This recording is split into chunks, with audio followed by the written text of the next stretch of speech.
حدثنا محمد بن عبيد الله قال حدثنا عبد العزيز بن أبي حازم عن أبيه عن أبي حازم عن سهل بن سعد رضي الله عنه قال بسم الله الرحمن الرحيم الحمد لله والصلاة والسلام على رسول الله. The Ethnic Cleansing of Palestine by Ilan Pappe. Ilan Pappe is Israel's bravest, most principled, most incisive historian. This book here, in my humble opinion, is an absolute must-read for anyone living in 2024 that has a little, a lot, or any concern or involvement or engaging in what's going on right now. And as we speak, some people call it a war, some people call it a conflict, some people call it an occupation, illegal occupation, siege, a genocide, etc. What's going on right now in Gaza, the Gaza Strip, the enclave, Gaza, or the West Bank, Israel, East Jerusalem, so on and so forth. The Arabs, the Jews, the Muslims, the Zionists, Egypt, Jordan, the United States, Britain, etc. What's going on right now? What supposedly began on October the 7th, etc., etc. And of course, you're bombarded with the news every 5 seconds. You make the swipe all the way to the right with your iPhone. You get the news feed. All right, CNN, BBC, Jazeera, Sky, and the list goes on. Anyone who heard about it, sees it, Israel's right, Hamas is wrong, the Arabs are right, etc., etc. Free Palestine from the river to the sea, etc. An absolute must read. An absolute must read. In my humble opinion, it's a great book, a great work, and I think one of the biggest walkaways that you'll get from this book is to realize how much your politicians and news outlets are openly, publicly, blatantly lying to you. All right, and that nothing began in October the 7th. Nothing. Nothing began in 1967. All right, nothing began in 1948. But according to the author, the ethnic cleansing of this land, or this piece of land known as Palestine, is something which is very old, and it's been happening for a very long time. Despite this book being a very groundbreaking, impactful book, it's a sad book, my humble opinion, and it isn't a book for the faint of heart. If you have sensitive feelings, if you like to live in a bubble or a force field of convenient truths, then this book isn't for you. When you read this book, I think your heart is going to be broken. When you read about what the Muslims and non-Muslims did and are doing, what the Arabs and what the non-Arabs have done or doing, so on and so forth. When you read about Jordan and why there's a thing called the West Bank, when you read about the different Arab states, when you read about the UK, the British, when you read about the French, and when you read, of course, about the United States, let alone about the Zionists, okay, and the Jews, the Israelis, Israel. Is it lawful as a Muslim to use the word Israel? Speaking about them, we know that Israel is a holy term. Israel is mentioned in the Quran abundantly. Banu Israel is mentioned in the Quran abundantly. And Israel meaning the slave of Allah. And who is Israel? Yaqub, right? What's important is that's what they call themselves, Israelis. Their state is called Israel, so on and so forth. All right, so the ethnic cleansing of Palestine, an absolute must read. On the back of the book, we have a few excerpts. It says, this is a major intervention in an argument that will and must continue. There's no hope of a lasting Middle East peace while the ghosts of 1948 still walk the independent. Allahu Akbar. And as we've stated many times before, if you aren't Muslim, if you aren't an Arab, if you're an Israeli, and you claim to want peace and security for Israel, you cannot just ignore and toss in the closet, chuck in the trunk, put under the rug this thing which is called ethnic cleansing that took place and it is still taking place. And obviously, if you continue to do the same things that you did all of those years ago, you're going to have the same consequences. So it's important to have this discussion and to read these types of books, even if you aren't a Muslim and if you aren't an Arab, if you don't live in Palestine. Moving forward, Pappe has opened up an important new line of inquiry into the vast and fateful subject of the Palestinian refugees. Times Square supplement. an accessible, learned resource. Without question, Pappe's account will provoke ire from many readers. Importantly, it will spark discussion as well. Publishers Weekly. The 1948 Israeli War of Independence involved one of the largest forced migrations in modern history. Around 1 million people were expelled from their homes at gunpoint. Civilians were massacred. Hundreds of Palestinian villages destroyed. Denied for almost 6 decades. Had it happened today, it can only have been called ethnic cleansing. In this groundbreaking book, renowned Israeli historian Ilan Pappe offers impressive archival evidence to demonstrate that from its very inception, a central plank in Israel's founding ideology was the forcible removal of the indigenous population. And of course, the author, not to jump the gun, he clearly debunks the myth and the lie and the propaganda that those Arabs were scared and they ran from the fighting. They were refugees like any other type of fighting. They didn't want to fight. They're not the combatants, and they just left.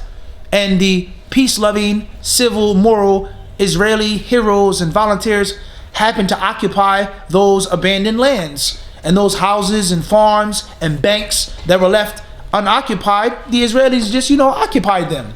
That's a lie. The Arabs, the Christian Palestinians, Muslim Palestinians, and even some of the Druze Palestinians, and other denominations, let alone different Jews, were forcibly kicked out of their homes. And many of them were killed, were slaughtered, were shot, were tortured. Many women were raped and disrespected and violated, and none of it was an accident. It wasn't a mishap. It wasn't a oops, we dropped the glass. No. It was an intentional plan to take the glass and to slam it and smash it on the ground. And the author, he goes above and beyond proving that with factual documentation that it was a design from the founding fathers of the state of Israel to do what they did. Back to the excerpt on the back of the book, it states from its very inception, a central plank in Israel's founding ideology was the forcible removal of the indigenous population, a strategy that continues to the present day. And how old is the book? When did he write the book?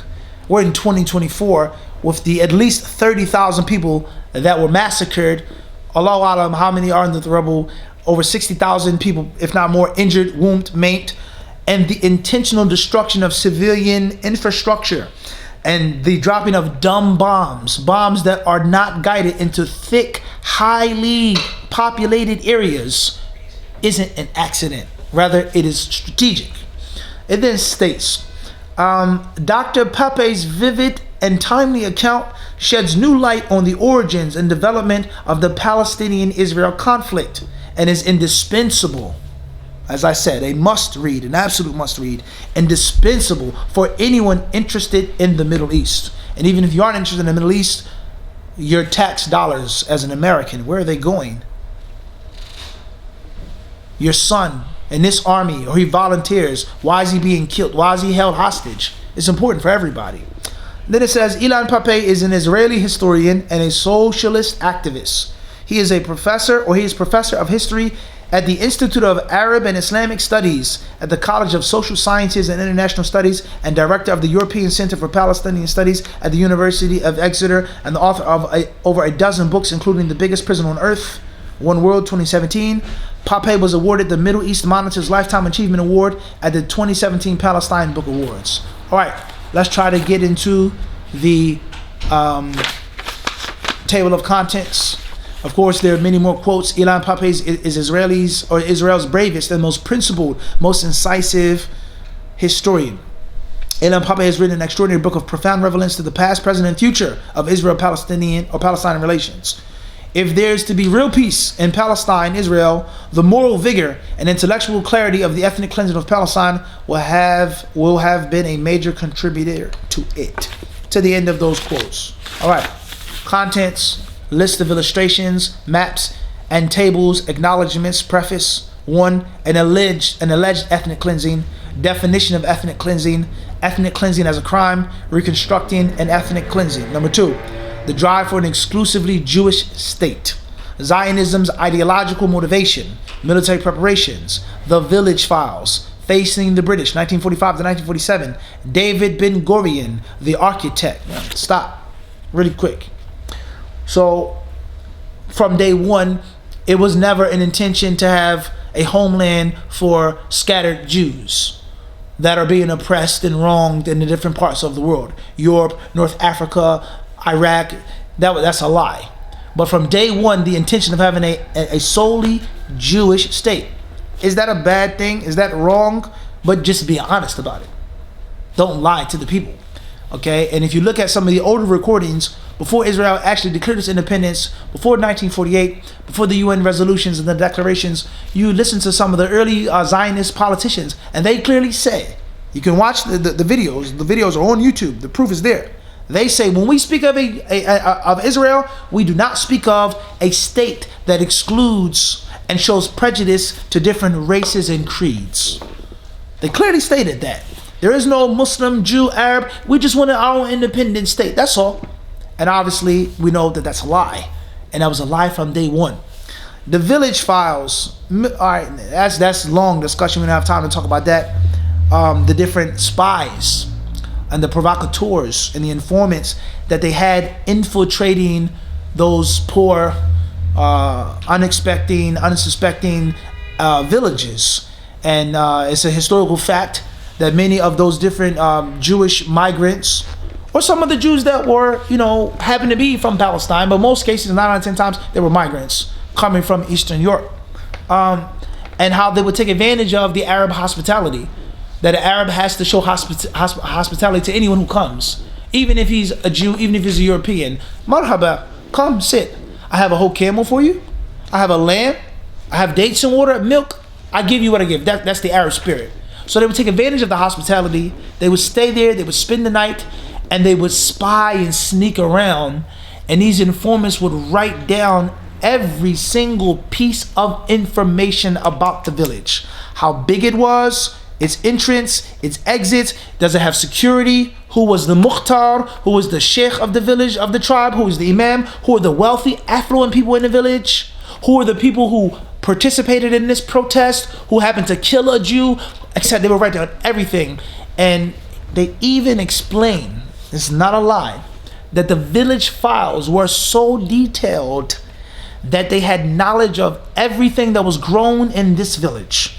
Olives, lemons, clementines, apples, dates, figs, and they had knowledge of how many trees there were on this farm and how many pieces of fruit were on every single tree. And that's not an exaggeration, to show you the extent of how seamlessly they had prepared their systematic takeover. It's literally mind-blowing. So when it was time to kick out the British, blow up the British, kill the British, and do the final death blow to those poor Arabs, everything was already prepared. Dawla Jahiza, as the author talks about how the Israelis, with the help, with the support, with the training, with the guns, with the bombs of the British, would take over the Arab villages at nighttime.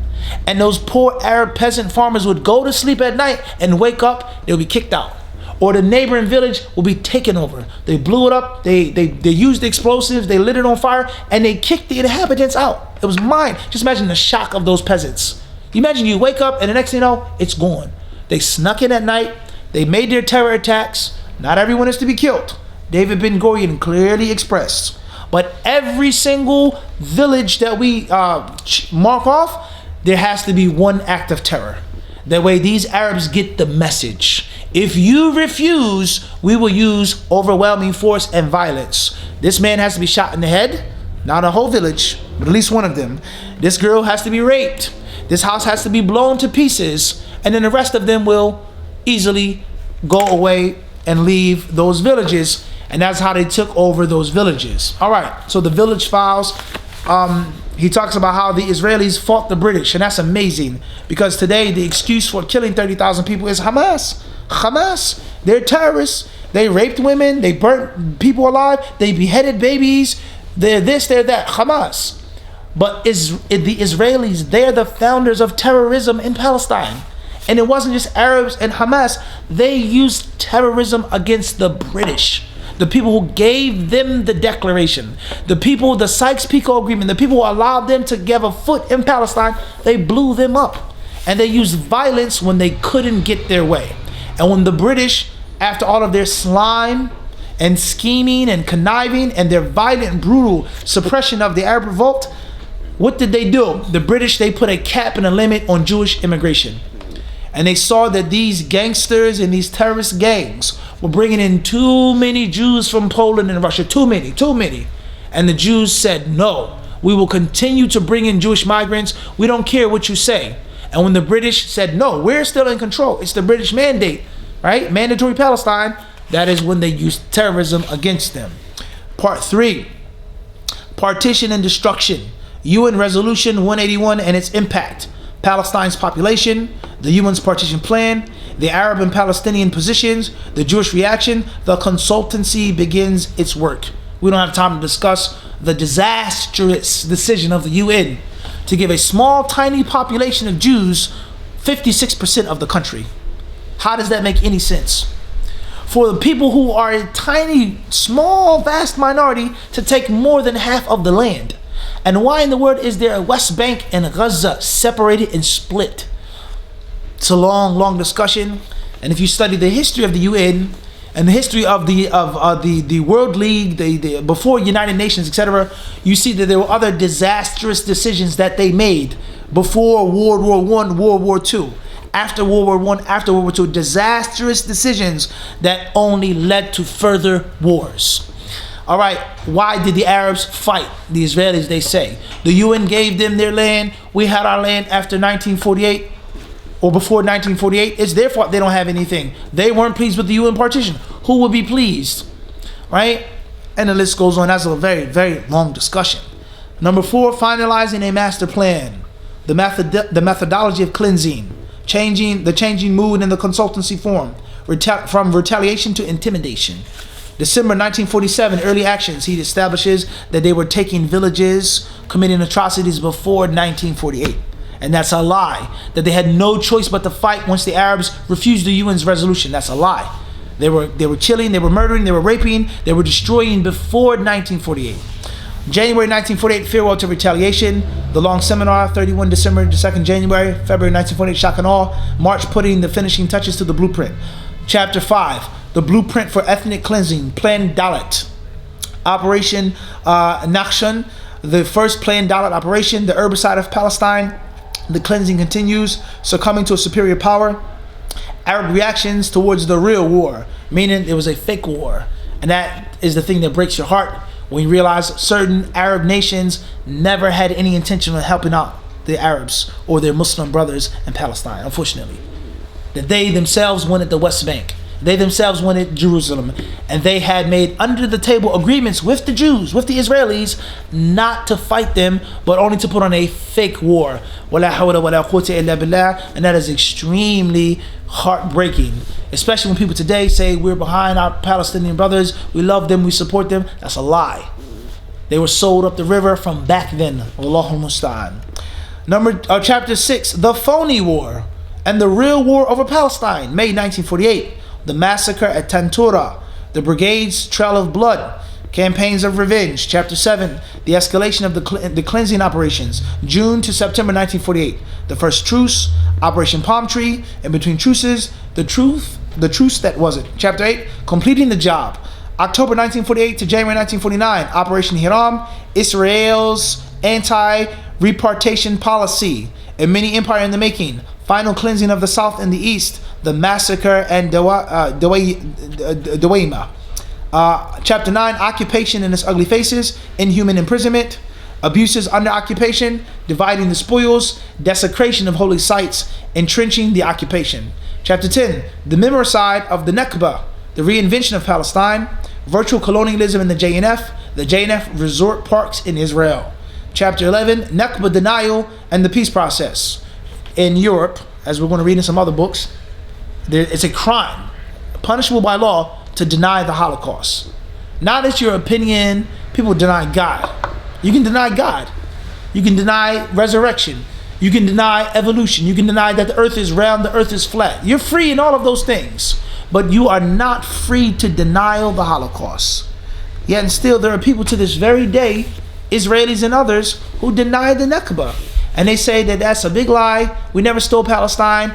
We traded, we bought it, we fought, the Arabs left, so why don't you let them back in right now? If they left, refugees, don't they have the right to return? A Jew who's Caucasian, European, his last name is Weiss or Weiss or Stein or Stern or whatever name he has, he can come back to this land called Israel. But someone whose family, father, grandfather, grandmother was forcibly, or they ran away, why can't they return? So the concept of lying, hypocrisy, double, triple standards, and we all know the name of the game. First attempts at peace, the exclusion of the 1948 from the peace process, the right of return, chapter 12, Fortress Israel, the demographic problem, the epilogue, endnotes, chronology, maps, tables, bibliography, index. Really briefly, some pictures. This is page 175, and subhanAllah, you look at this picture, and you know, we all say that a picture tells 1,000 words. And you just look at these Israelis, these Jews marching. It says, Irgun troops march through the streets of Tel Aviv in a show of strength on the eve of the declaration of the State of Israel. The eve. They had Dola Jahiza. The country was already ready-made before 1948, proving that it's a lie. And they did not just take Israel through 1948. So who are the Irgun? I'll leave that to you. You learn about the terrorists, gangsters who were terrorizing Muslim, Christian, and British, Palestinian or not, for the will of Israel. By any means, we're taking this land, and there's nothing and no one that can stop us. All right. So these people, they're marching to Tel Aviv to show a show of strength. And look at this little Jewish boy. Look at his face. SubhanAllah. Look at his face. Just look at his face. What interpretation do you get from this little boy's face? Huh? You read his face. It's a deep face. And there's so many different interpretations you can give of this little boy's face.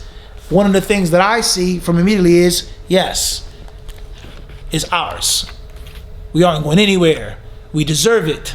God promised us this land. These people are beneath our feet. It's our land. And there's nothing that you can say or do to stop us. You can see the arrogance and conceit in the boy's face. Wala hawla wala quwwata illa billah. Jewish forces occupy a village near Safad. All right, the Jewish forces entering, so on and so forth. Arab men of military age are rounded up and marched to a holding point in Tel Aviv. The Red House in Tel Aviv, headquarters of the Haganah. You read about the Haganah and what they did. Of course, refugee women, children, and elderly expelled from their homes. Males between ages of 10 and 50 were sent to POW camps. And just look at the shame and the humiliation and the disgrace that they put upon them then and that they're doing right now. Wala hawla wala quwwata illa billah. 200 Arabs killed, stronghold taken. Erdogan and Stern groups unite to win Dir Yassin, the Dir Yassin massacre. Look at these poor peasants walking through the water, carrying in their suitcases some clothes, some measly items, traumatized, shocked, but you gotta leave. Where do you go? Do you go to Lebanon? Do you go to Jordan? We don't know, we don't care, but you have to leave. Israel is Israel, Palestine is no more. People crossing a bridge, hungry, tired, right? Look at this old, poor, miskeen man, Allahumma salli. It's not about emotions, but we're just trying to show you, all right? And of course, they're going to say all of these pictures are made up, false, fake. These are refugees. They left their homes willingly, right? They weren't kicked out of their homes. Of course not, all right? Thousands flocked to this port city of Haifa to welcome the arrival of 1,500 Jewish immigrants, refugees from Europe. And of course, that's one of the main premises of their argument, is that Jews have the right to return. And the Jews were being oppressed in Europe. The Jews were being oppressed in the different countries. So Israel was, a safe haven. All right. That's a discussion I won't even get into right now. Talk about all the different villages before they were destroyed, and the different playgrounds and monuments that they made over top of those villages, where kids have fun, they eat, they drink, they play games over top of villages. Cleansing, right? Refugee camps back then, different tents. Look at this poor miskin guy. Imagine the things he saw in his lifetime, right? Allahumma sta'an. Tayyib, last but not least, perhaps we'll take a few quotes from the book, if possible. Last but not least, there are many quotes. Let's see here. Where do we want to start? Maybe we'll suffice ourselves with that.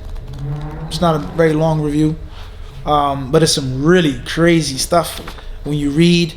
And I think two of the craziest things, I'll say that three points of summary are the craziest points. Number one, David Ben Gurion, the mastermind behind everything. You read his memoirs, his diary, your mind will be blown when you read the stuff that he said. All right, and you get a glimpse into his attitude and his mindset and the Israeli thought towards Arabs and towards Christians, people that aren't Jews, people that aren't Israelis or Zionists, because every Jew isn't a Zionist. Every Jew is an Israeli, and every Israeli or Zionist isn't necessarily a Jew. Secondly is how everything took place and happened with regards to the fellow Muslim or Arab countries. Obviously, that's a problem. Which word are we using? Muslim, Arab? Is it about Islam? Is it about Arabs? That's a problem in itself. Jordan, Egypt, so on and so forth. And David Ben Gurion, he's actually quoted to threatening Egypt. He said, "We'll bomb Egypt if they dare intervene or attack us. If they kill one Jew, harm one hair on the head of one Jew, we will bomb Egypt and we'll take revenge for what they did to our ancestors." So just stop and think how sick and perverted that statement is. Who punished and tortured the Israelites of Egypt?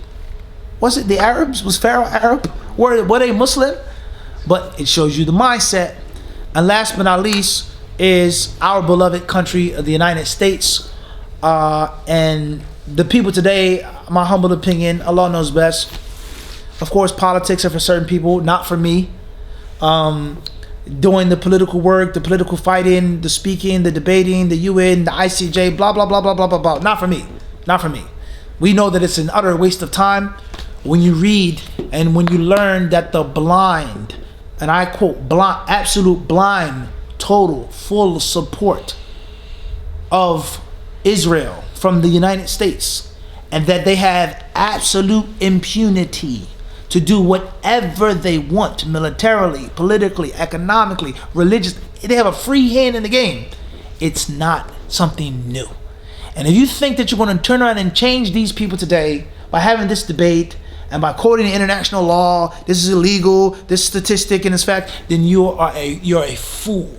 And this book you'll realize that you're a fool, as that America has given them a green light to do whatever they want from then up until now.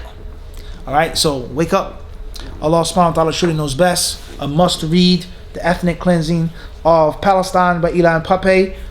Absolute must read. I can't give you everything. We don't have a lot of time. So much more I would like to share. So many different aspects and angles and dimensions of the whole entire conflict for Muslim and for non-Muslim, Arab and non-Muslim. This is one among many great books and documentaries that you should be aware of. And Allah surely knows best. Thank you for watching.